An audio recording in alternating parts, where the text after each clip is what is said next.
Well, hey, this is Imani Williams for RadioFacts.com. So stoked to be sitting down with Dr. Carmen Jones, who is a medical cannabis practitioner here in Las Vegas, Nevada. Good morning, good morning. Welcome, Dr. Jones. How are you? Good morning. It's a pleasure to be with you. Thank you for inviting me. Well, absolutely. I'm always excited to sit down and speak with professionals, speak with people who are in the know about cannabis and this wonderful plant medicine that is changing lives, in my humble opinion. It is certainly working wonders in mine. So just I'm gonna allow you to just jump right in, give a little bit about your background and your business that is helping so many people. So, again, thank you for giving me the opportunity to speak about this. I have been a physician for going on 30 years. My initial training and the majority of my practice was as a pediatrician. And oddly enough, I believe that has helped me in the cannabis industry. I will explain. Okay. I've been seeing cannabis patients since 2012, so not quite 10 years, but we're getting there. And I think well, initially the reason I started to do it was I was literally at a meeting with another physician who could not cover some space, asked me to fill in for her. I did, and I became immediately hooked because people were, I don't know, they were your regular people, your next door neighbor, your auntie, uncle, grandparents coming in because they had so many problems that usually related to the painkillers that they were on. And they were just looking for an alternative to get away from using the painkillers. So once I started seeing them back again, and then the next year, what I realized is that these people were getting better. Many of them were coming off of their opiates, especially. I literally, I don't know, for a string of 3 or 4 years, had people coming to me back to back saying, "Thank you for what you're doing. My life has been changed." I wish I was exaggerating, but I'm not. I heard that sentence every day that I was seeing patients. And what I realized is that in this fast paced, weird world of medicine in America, patients are not only missing that intimacy that they receive from a doctor in terms of listening to them, going over what's wrong with them. They needed that space to talk, Mm-hmm. feel free, not feel judged. And then they also found comfort in the fact that they were using a plant to get better as opposed to a pharmaceutical. Mm-hmm. Now, I've been writing pharmaceuticals my whole career. And as a pediatrician, I uh, knew I was very uncomfortable writing um, uh, ADHD medicine, antipsychotic medicine for children. That was something I definitely did not like and would not do anytime I didn't have to. So here I am bumping up with this alternative that's helping these seniors mostly and these adults, and then occasionally some children. And then naturally, that Dr. Gupta special came on. So now everybody's all in CNN talking about weed. So now I'm part of that crew, learning more, seeing those patients. The reason I said earlier is that I think my pediatric background helped is because of the ability to look deeper when the patient can't fully communicate with you. A Mm-hmm. lot of people that are having conditions that are difficult for them often, I mean, different personalities. Some people are like, oh, that's okay, I just live with it. Well, yeah, but let's write that down. Let's take note of that. Or they don't know how to describe what they're feeling because no one seemed to care enough to listen long enough. So that is what I meant when I said my pediatric skills, I believe, have helped me in this industry. Okay. Well, thank you for that. Um, can you speak maybe to mental health and how cannabis helps with those disorders, or if people are just feeling uneasy and anxious. And do they need to see a healthcare professional first, or should they can they just start cannabis? It's So that's what I would call a very loaded question. And I know that was your intention, but I'm going to try to take it apart by pieces because one, mental health is very, well, clearly it's different for every person. So the first answer is yes, definitely they should be evaluated. I don't like to talk to or treat, well, recommend, let me be clear on that one, recommend cannabis for anyone who doesn't have a diagnosis. Um, However, I do know that people self medicate for a number of reasons, but the most common reason is they're undiagnosed, they don't even know it. Mhm. I like to use this example. I have no medical proof of it, but think about your teenage boy, for instance. Let's say he's in high school and he keeps getting in trouble for using cannabis. And then you wonder if you got in trouble, you got suspended, you got even worse, arrested. Why do you keep going back and doing that? And over the years, my experience has taught me that most likely it's because their body needed it. It made them feel normal. So they were self medicating. They may not have understood that or known it, but that's my assessment. Now, there are definite studies that say um, cannabis can help with anxiety. Now, the other diagnoses all are a little more touchy. Mostly CBD helps with anxiety, although people who seek that type of treatment on their own when they go into the dispensary, for instance, people tend to say this sentence: "Give me the strongest stuff you got," not understanding how it works in the body. That's kind of where I come in to help people understand exactly how it should be working for them in the body. There are many people that have depression and say they feel much better once they take it. However, again, I want to emphasize, and I do this for all the patients, they should be seeing their mental health professional for a formal diagnosis. You can't just presume that's what you had or have because you felt better. I'm glad it makes people feel better, but they all need to know what they are what they're dealing with, why they're in the situation they're in, and then what to do about it after that. I always tell patients you have the choice. It is your body. You can work as a partner with the doctor to determine your treatment, but you must have a diagnosis. You. I have so many people come in saying, "Oh, well, I don't go to the doctor and I don't take pills. I just use this." And I say, "For what?" And they say, "Bill, because it makes me feel better." Well, why do you feel bad? I don't know. Well, how about we go get a diagnosis first? And then we make sure that you now have a reason for what you're doing. You can then choose how to treat that thing. But just taking something because you think it's helping you is not the right route.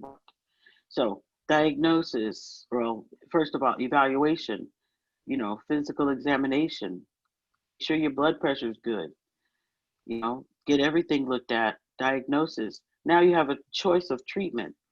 The Western medicine, traditional medicine in America says pharmaceuticals, surgery, physical therapy, some other specialty therapy, or natural methods.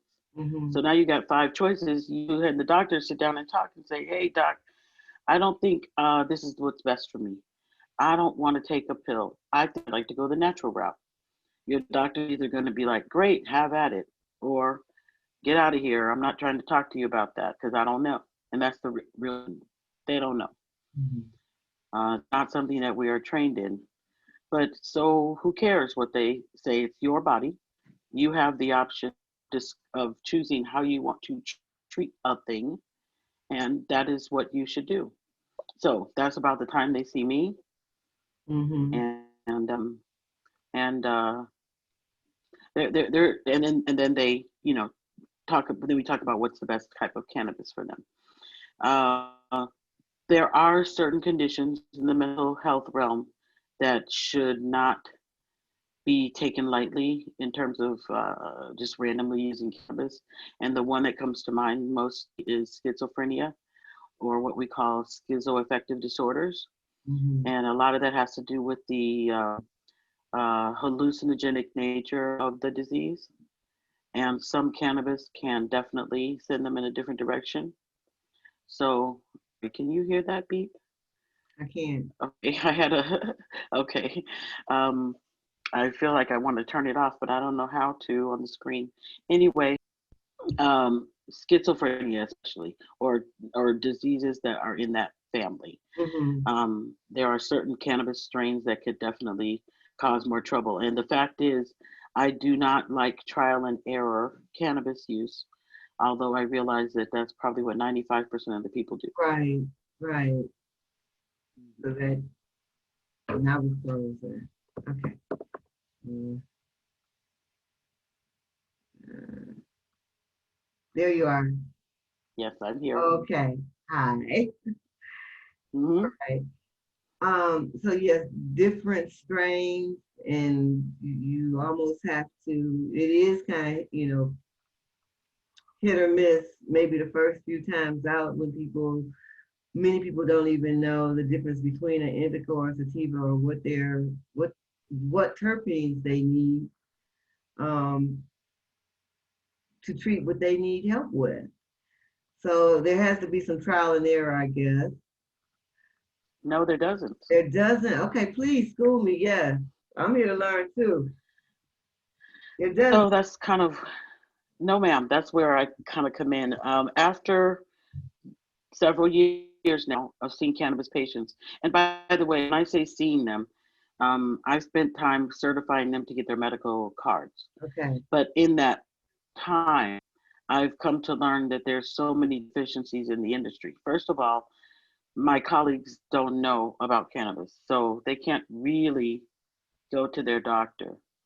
I see that you're frozen, so I'm going to keep talking because Yeah, I I can hear see, you. I'm hoping that it'll pop back in shortly. Okay. Um, a lot of times their own physician. Uh-uh. So, you there? Yeah. Okay. So, after learning that people were doing this trial and error, which of course cost them a lot of money, if you think about it, you go and you try this, but you've already spent a significant amount of money just to try this.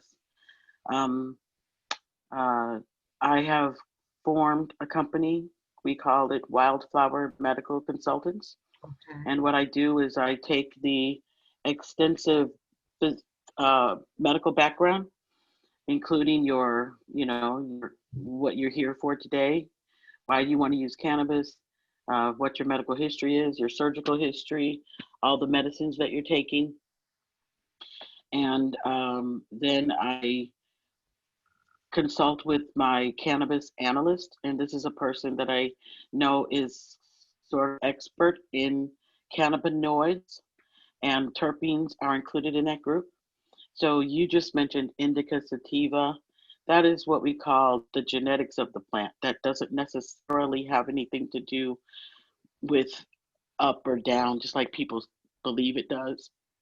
But That's mostly it's the that is a terpenes very common and the thought. minor cannabinoids that are in the plant that will drive its personality, the personality of the plant, or the effects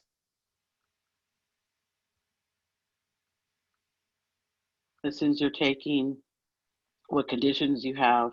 She comes up with a sort of a recommendation that says, you need these type of terpenes in your product, whatever it is you're choosing. Um, you should have this much CBD to balance you out.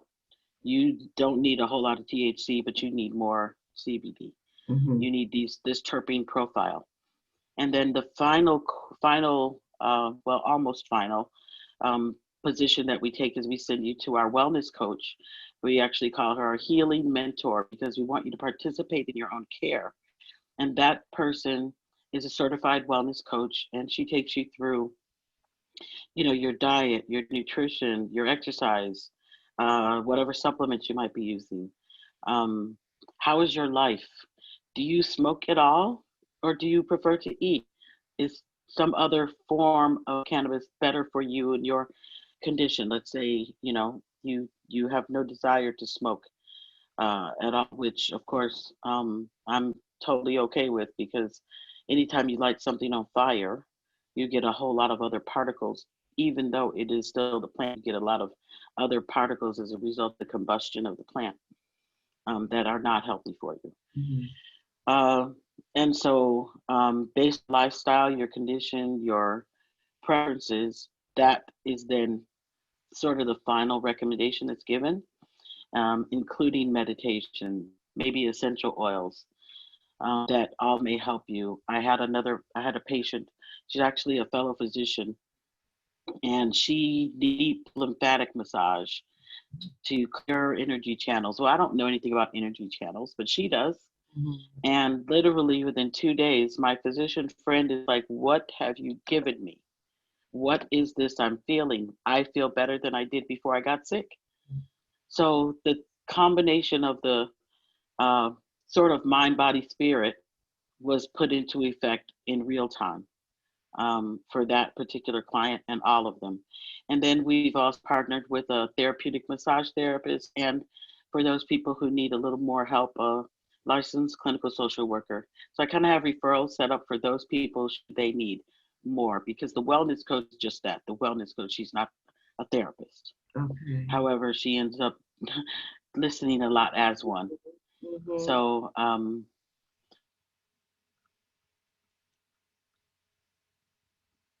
this, and Christina Thomas.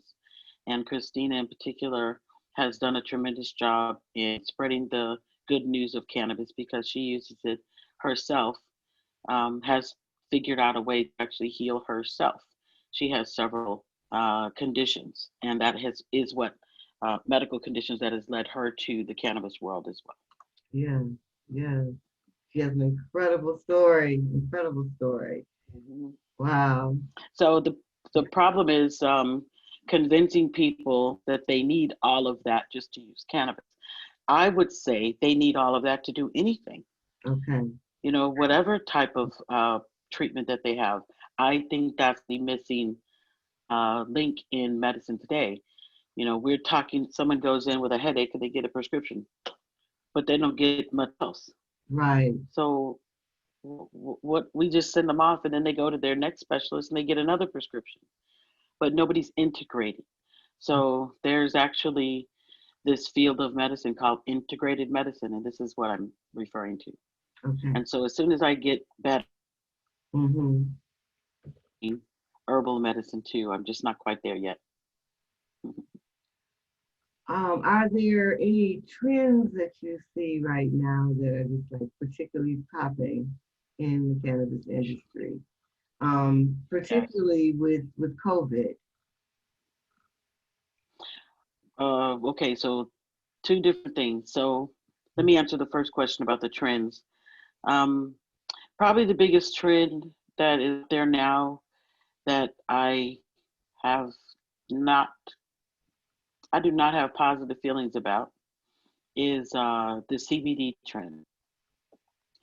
CBD is gonna save the world, change the world. Everybody gotta get some CBD.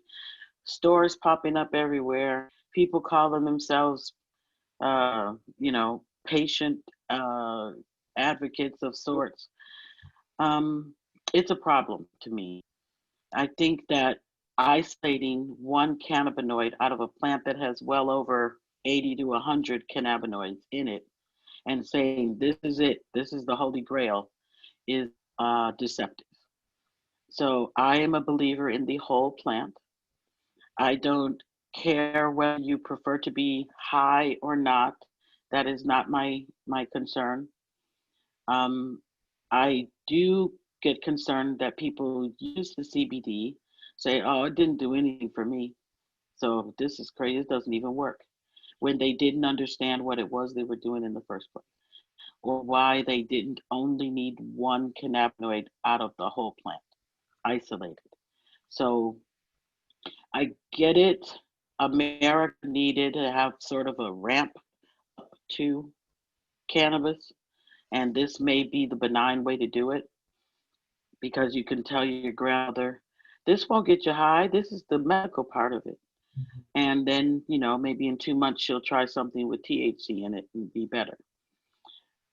Look, I just didn't ascribe to the what I saw as deception. That's my personal opinion. Okay. Um, I did, I do hope that they continue to discover the benefits of these cannabinoids as we are able to study them more. But I don't like us isolating just the one, and that to me is the trend. With regards to COVID, I know there were articles and some talk when it first hit that cannabis could help with COVID. I think what happened is people began to extrapolate the very strong benefits of the cannabis plant's anti-inflammatory properties and then moved it to the COVID realm. Um, Authorities were very quick, and rightfully so, to say cannabis is not to be used for COVID. There are no studies to prove that that is correct, because that would be irresponsible to say, just smoke some weed, COVID will go away. That's not responsible Right, right. messaging. However, uh, I do know patients who did have COVID along with uh, immune boosting supplements used cannabis with good results. That is in no way an endorsement from me saying to use cannabis to treat your COVID. However, because it has anti-inflammatory properties, perhaps it could have contributed or helped to their current situation. Okay. I'll leave it at that. All right. Can we talk to women for just a moment? What are some of the benefits of cannabis for women? What can it help with in terms of bad periods and endometriosis and um, the whole realm, and how can it help in menopause? So that, I partner with one of the local OB/GYN doctors and sends her endometrius patients to me, especially. Again, cannabis has anti-inflammatory properties. That is documented and studied. Obviously, it has anti-pain properties. That's documented and studied. And so, also, we know that it can help with your mood, particularly those of anxiety, sometimes with depression. All of those things are involved a lot of times with healthcare. Um, our uterus cramps very hard when we have uh, periods. Endometriosis puts the uterine tissue all over, the pelvic area, and can cause lots of pain, especially certain times of the month. So they find that it has been very beneficial to them with regards to uterine cramping, pain, nausea, mood changes, all associated with many female issues. I had a patient who had a DNC surgery and was given a big bottle of ibuprofen. You're going to be having horrible cramps after, this procedure. Here, take one, 3 times a day, blah, blah, blah. That patient used cannabis once or twice prior or after the surgery, and that was it. Never took any ibuprofen, never needed any. Okay. So that says a lot because Mhm. we not only saved them from irritation on their stomach or whatever potential side effects that ibuprofen can give over long term with regards to their kidneys. It was fairly simple, and so the OB/GYN doctor that I just was referring to was like, "What?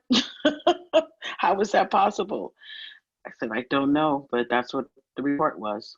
Okay. Um, You asked me about what else did I answer your question? You did. I'm ready for my next. Thank you for that.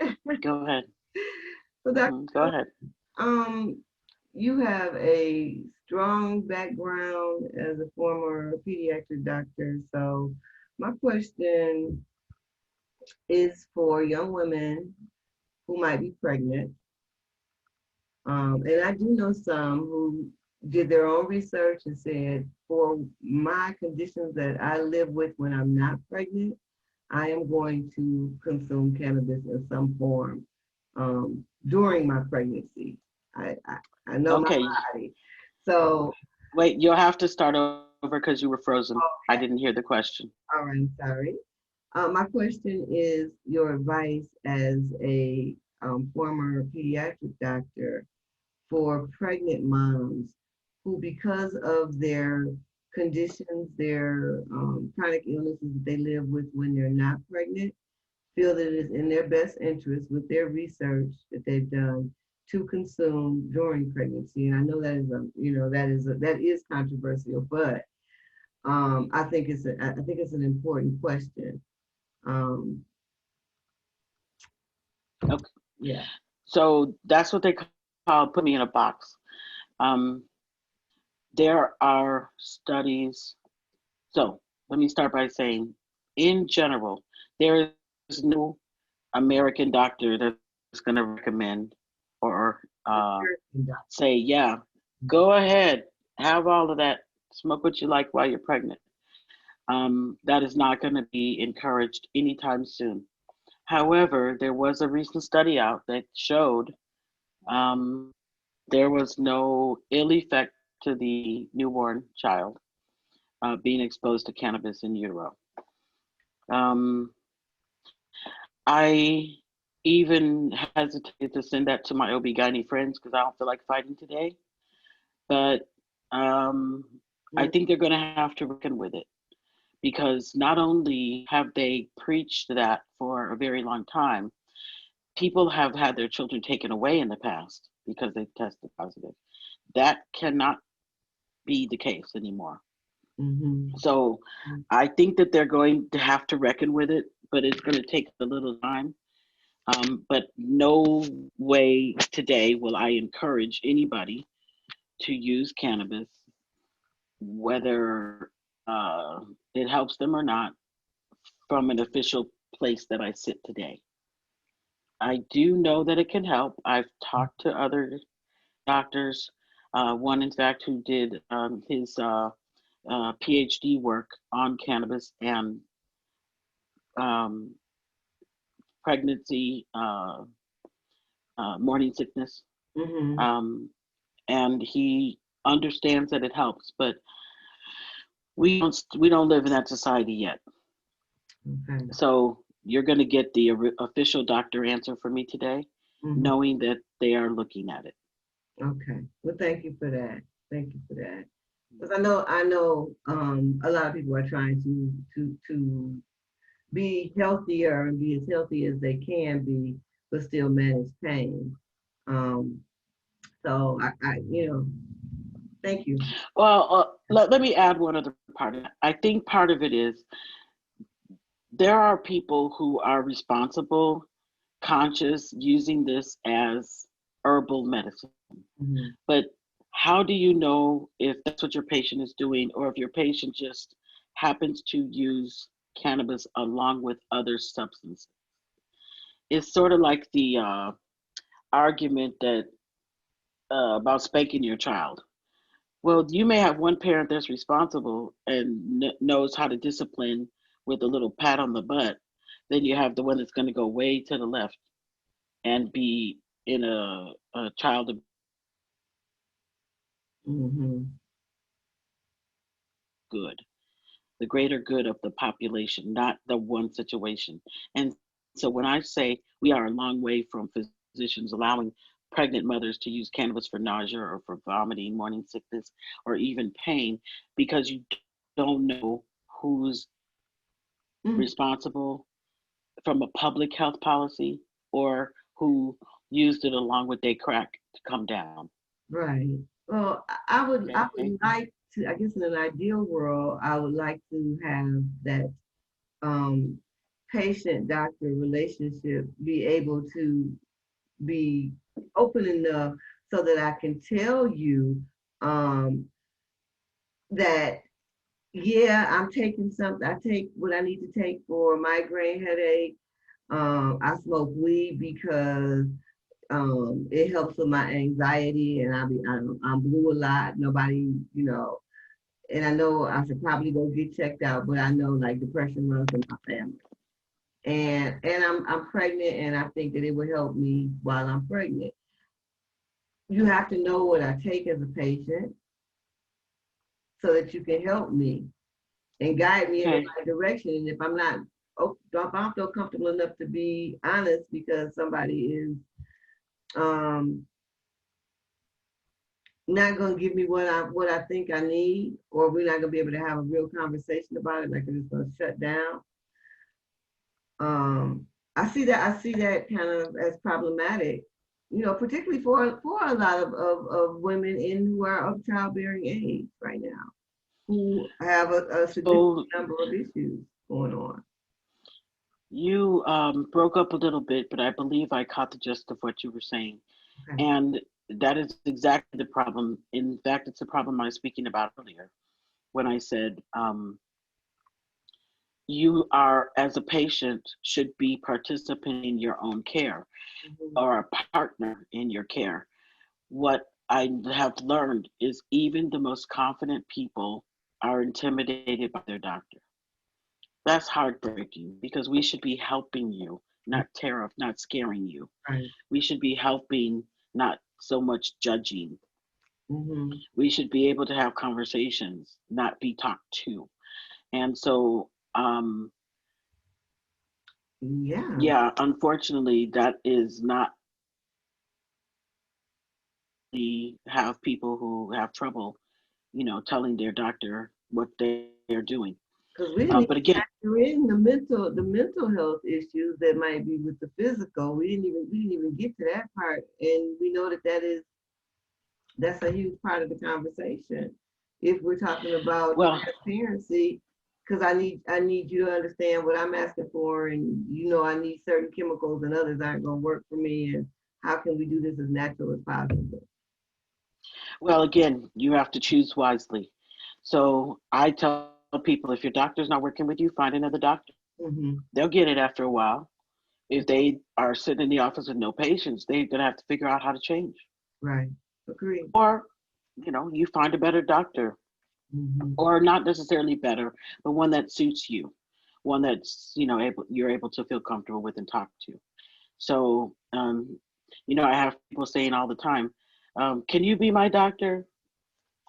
I say, no, ma'am, you'll be okay. I'm going to help you, though. I'll help you learn how to talk to your doctor. Okay. Um, it's something we have to be aggressive about. Are your clients and your patients, are they are they mostly seniors? Is it seniors who are looking out for their well-being a little better, or is it the folks that's about to be seniors? Who's looking out So, for their well-being the most or the best right now? We learn. so I've seen everyone. My patient clientele has ranged from a 3-year-old to a 97-year-old. Okay. Majority of the patients are over 60. And of course, that's because as we get older, things start hurting more. Hmm. Um, it's an unfortunate truth. Yeah. One of my 70-some-year-olds told me that, what does she say? Getting old is not for punks. And I never connected that until my body started feeling Hmm. certain pains. I was like, what is that? Right. Right. My brain said go this way, and my knee said no, you're not. So, because the majority of patients are older, that means they put them in a category of having multiple conditions, also usually multiple medications, particularly some of them may have even had surgeries. They have a lot to consider. So, they're always worried about their organs being damaged by certain pharmaceuticals. And so, again, with the program that we set up, we kind of walk through them walk them through that. Never second guessing their diagnoses or their need for certain medicines. It's Mhm. trying to integrate. Okay. So, Right. Well, what do you say to those who are just like kind of keeping their little curiosity toe, out of the closet? They grew up around cannabis stigma, um, and that's still kind of in the back of their heads, but they're a little curious about this because they keep hearing such good things. so I see those type of patients all the time.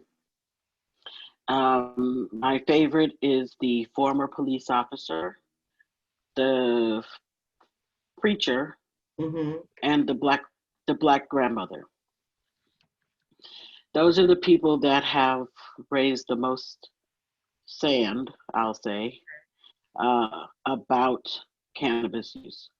I had a retired New York City police officer literally coming in asking for absolution because he can tell me how many people he arrested in the 90s for cannabis. And here he is trying to get some. I had more than one people of clergy come in uh, to use it and or to get a card and confessing how bad they felt. They didn't know. Mm-hmm. So now we know better. We do better. That's right. I mentioned the older black female because that's the lady who has watched her husband, her brother, her son all get in trouble with law enforcement because of cannabis. And they're terrified. They don't know what to expect. Mm-hmm. They don't know what this is. All they know, they've been yelling at the same male figure in their life, to get out of my house with that stuff, stay in the garage or whatever, some sort of variation of that. Right. And Right. it's unfortunately often needed because many African American women have autoimmune conditions. In addition to their regular old arthritis, we have autoimmune conditions that cannabis helps. So it is a very contradictory thing for their brain. Mm-hmm. So in other words, education, time, understanding, Yes. all has to be, given so that they can adjust their mindset. Okay. Well, I want to thank you because our time is just about up. However, is there anything else that you wanted to add? I'm going to ask that you um, shout out where people can find you on social media. But Dr. Carmen Jones, I certainly want to thank you for sharing information on your journey and how you are helping others on their cannabis journey as a wildflower medical consultant. This is all good news. And as you said, education and awareness are key, and Mhm. we can all find information. And how can people find you specifically? So again, thank you for the opportunity to share my passion for cannabis, using cannabis as medicine with you and with your audience. Um, People can clearly Google their health condition and cross it with cannabis to get some information. But should you want to sit down with professionals, um, my company is called Wildflower Medical Consultants. The website is wildflowermedical.com. Uh, the phone number is